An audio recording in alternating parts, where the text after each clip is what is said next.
मुख्यमंत्री तीरथ सिंह रावत दिल्ली पहुंच गए हैं। अपने 3 दिवसीय दौरे पर मुख्यमंत्री राष्ट्रपति, उपराष्ट्रपति, लोकसभा अध्यक्ष से मुलाकात करेंगे। इसके अलावा मुख्यमंत्री 14 और 15 जून, साथ ही 16 जून को केंद्रीय मंत्रियों से मुलाकात करेंगे और राज्य से संबंधित कई बिंदुओं पर विचार विमर्श करेंगे।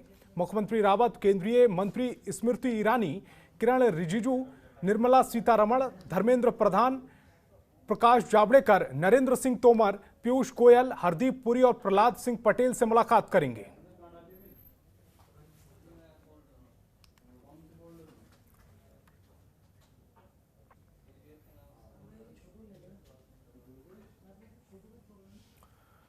और उत्तराखंड कांग्रेस को बड़ा झटका लगा है। नेता प्रतिपक्ष और उत्तराखंड कांग्रेस की वरिष्ठ नेता डॉक्टर इंदिरा हृदयेश का हार्ट अटैक से निधन हो गया है। कांग्रेस की कद्दावर नेता की मौत से पार्टी को बड़ा झटका लगा है।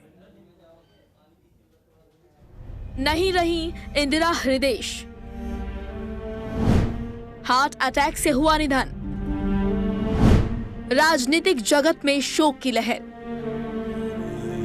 उत्तराखंड कांग्रेस की वरिष्ठ नेता डॉक्टर इंदिरा हृदयेश का निधन हो गया है। उनके निधन के बाद राजनीतिक जगत में शोक की लहर दौड़ पड़ी है। कांग्रेस संगठन की एक बैठक में शामिल होने के लिए हृदयेश दिल्ली आई थी। उत्तराखंड सदन में उनका दिल का दौरा पड़ने से निधन हो गया। उनके बेटे सुमित हृदयेश ने इसकी पुष्टि की। इंदिरा हृदयेश के निधन से उत्तराखंड कांग्रेस को बड़ी क्षति पहुंची है। नेता प्रतिपक्ष इंदिरा हृदयेश की उम्र 80 साल की थी। वो उत्तराखंड की राजनीति में आयरन लेडी के नाम से प्रसिद्ध थी। उन्होंने अपने राजनीतिक सफर की शुरुआत यूपी से की और नेता प्रतिपक्ष के रूप में समाप्त की। कुछ समय पहले ही इंदिरा हृदयेश कोरोना से उभरी थी और उनकी हार्ट सर्जरी भी हुई थी। इंदिरा हृदयेश के राजनीतिक सफर पर नजर डालें तो इंदिरा हृदयेश का राजनीतिक सफर 1974 में यूपी विधान परिषद में चुनी गई। 1986, 1992 और 1998 तक विधान परिषद चुनी गई। साल 2000 में उत्तराखंड विधानसभा में नेता प्रतिपक्ष बनी। साल 2002 में हल्द्वानी से विधानसभा चुनाव जीती और नेता प्रतिपक्ष बन विधानसभा पहुंची। एनडी तिवारी सरकार में संसदीय कार्य मंत्रालय, लोक निर्माण विभाग समेत कई विभागों की जिम्मेदारी संभाली। एनडी तिवारी सरकार में इंदिरा का इतना बोलबाला था कि उन्हें सुपर मुख्यमंत्री तक कहा जाता था। उस समय तिवारी सरकार में ये प्रचलित था कि इंदिरा हृदयेश जो कह दें वो पत्थर की लकीर हुआ करता था। इंदिरा हृदयेश के निधन पर संपूर्ण राजनीतिक जगत में शोक की लहर दौड़ गई है।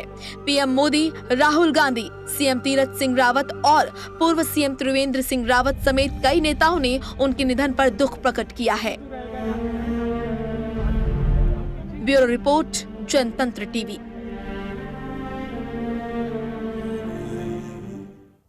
और उत्तराखंड की वरिष्ठ कांग्रेस नेता इंदिरा हृदयेश के निधन पर राजनीतिक जगत में शोक की लहर दौड़ गई है। उनके निधन पर उत्तराखंड के शोक संदेश आ रहे हैं। कांग्रेस प्रदेश अध्यक्ष प्रीतम सिंह, बीजेपी प्रदेश अध्यक्ष मदन कौशिक, कैबिनेट मंत्री सतपाल महाराज, आप नेता रविंद्र जुगरान, कांग्रेस प्रवक्ता गरिमा दसौनी ने शोक संदेश दिया है। और मैं तो इस क्षति का शब्दों में बखान नहीं कर सकता। राजनीति में उतार चढ़ाव आते हैं और जिस तरीके से उनका आशीर्वाद वो मेरे साथ खड़ी रही तो मुझ में भी ताकत आती थी कि मैं हर परिस्थिति से लड़ सकूं। आज वो हमारे बीच में नहीं रही।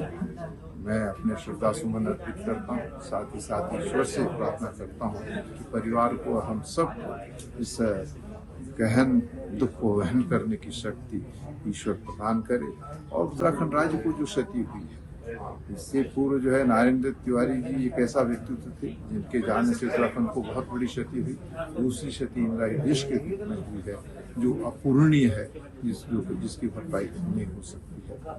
इंदिरा हृदयेश जी के दिवंगत होने का समाचार पाकर के हम सब स्तब्ध रह गए हैं। बहुत दुख हो रहा है। भगवान से प्रार्थना है कि उनकी आत्मा को शांति मिले। वे विधानसभा की मर्मज्ञ थी, बहुत अनुभव उनको प्राप्त था। वे सदैव हमें मार्गदर्शन दिया करती थी और आगे प्रोत्साहित किया करती थी।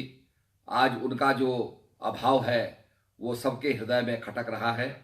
हम भगवान से प्रार्थना करते हैं कि उनकी आत्मा को शांति मिले और श्री चरणों में उनको स्थान मिले। इंदिरा जी का 4 दशक से भी ज़्यादा राजनीतिक और सामाजिक जीवन में उनका योगदान था। परिपक्वता, अनुभव, ज्ञान, संसदीय परंपराओं, संसदीय ज्ञान की उनका भंडार था। एडमिनिस्ट्रेटिव कंट्रोल और प्रशासनिक क्षमताएं में दक्ष थी और चीज़ों को बहुत ही आसानी से समझती थी, जनता के मिजाज को भी समझती थी।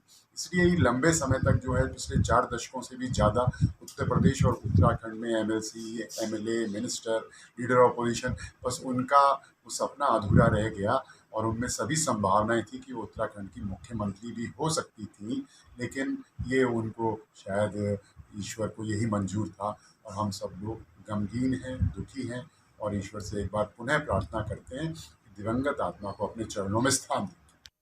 सर्वप्रथम तो मैं श्रीमती इंदिरा हृदय जी को के चरणों में भावभीनी अश्रुपूर्ण श्रद्धांजलि अर्पित करना चाहती हूँ और कहना चाहती हूँ कि आज पूरा प्रदेश गमगीन है, शोकाकुल है और स्तब्ध है, निशब्द है इंदिरा जी के इस तरह से अकस्मात निधन की खबर पाकर। इंदिरा जी न केवल कांग्रेस पार्टी की एक मजबूत स्तंभ थी, वरिष्ठतम नेत्री थी, बल्कि हम सब की मार्गदर्शक और संरक्षण भी थी। और इंदिरा जी के शोक संतप्त परिवार को इस दारुण दुख को सहने की ईश्वर शक्ति दे, इस प्रार्थना के साथ मैं अपनी वाणी को विराम देती हूँ। ओम शांति। और कांग्रेस नेता डॉक्टर जीतराम ने बीजेपी सरकार और थराली की विधायक मुन्नी देवी शाह पर कई गंभीर आरोप लगाए हैं। कांग्रेस विधायक ने आरोप लगाते हुए कहा है कि थराली में डबल इंजन पूरी तरह से फेल हो गया है।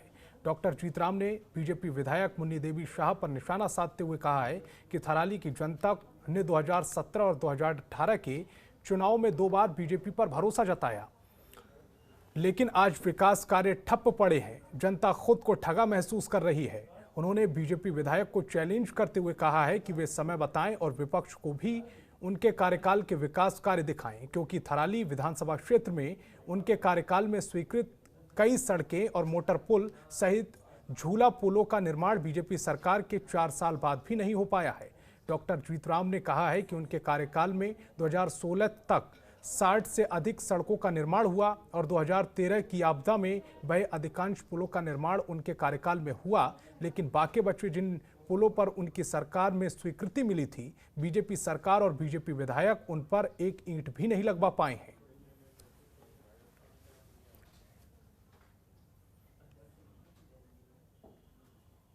हमने तहसील खोली, लेकिन सरकार बदल गई।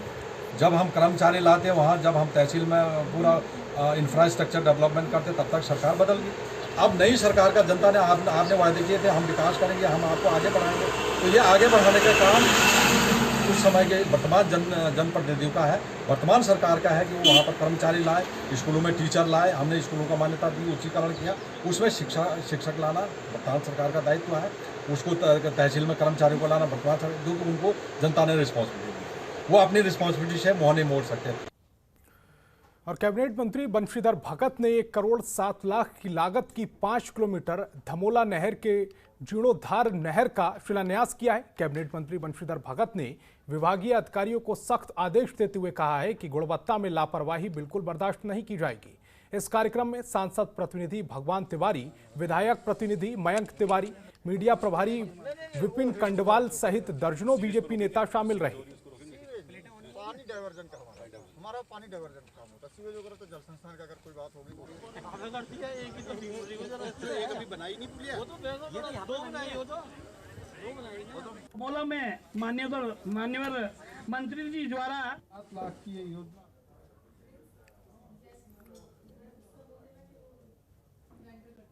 और कैबिनेट मंत्री गणेश जोशी ने देहरादून के मालदेवता क्षेत्र में भारी बारिश के कारण हुए नुकसान का जायजा लिया। उन्होंने झोल गांव में मलबा हटाने के कार्य और सड़क निर्माण के कार्यों का निरीक्षण किया। उन्होंने अधिकारियों को कार्य में तेजी लाने के निर्देश दिए। कैबिनेट मंत्री ने गांव में भूस्खलन से प्रभावित लोगों को 11,000 रुपए के चेक भी वितरित किए।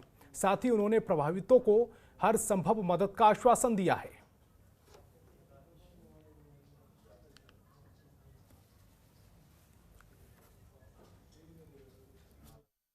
लिए एक समिति बनाई है, समिति उसकी जांच कर रही है और उसमें जो भी दोषी होगा, मैं इसलिए आज जिलाधिकारी डीएम को भी लेकर वहां पर गया था, सारे अधिकारी वहां पर थे, पीएसवाई के अधिकारी वहां पर थे, वो तो ईश्वर का शुक्र कोई कैजुअलिटी नहीं। इस प्रकार से इतनी भारी मात्रा में मुलवा नीचे आया, अगर वो गाँव के अंदर और ज्यादा होता तो शायद कैजुअलिटी होती, लेकिन गाँव वालों की खुशियों का बहुत कम हुआ है। वहाँ के गरीब लोगों ने मुझे बताया कि उन्हें 14,000 रुपये किलो अदरक खरीद कर और लोन देकर अदरक वहाँ पर लगाया। लेकिन भारत सरकार के जो मानक हैं मुआवजे के, वो हेक्टेयर के हिसाब से हैं और लोगों के छोटे छोटे खेत हैं तो मात्र 400-600 रुपया के मिल रहा था। तो मैंने आज अपनी ओर से 11,000 रुपये 9 लोगों को दिए हैं और अभी मुझे बताया जाए कि 200 लोग और हैं तो उनको भी दिया जाएगा और ऐसे समय में हम उनके साथ हैं। खबरों के निष्पक्ष विश्लेषण के लिए सब्सक्राइब करें Janatantra TV and press the bell icon. Never miss any update.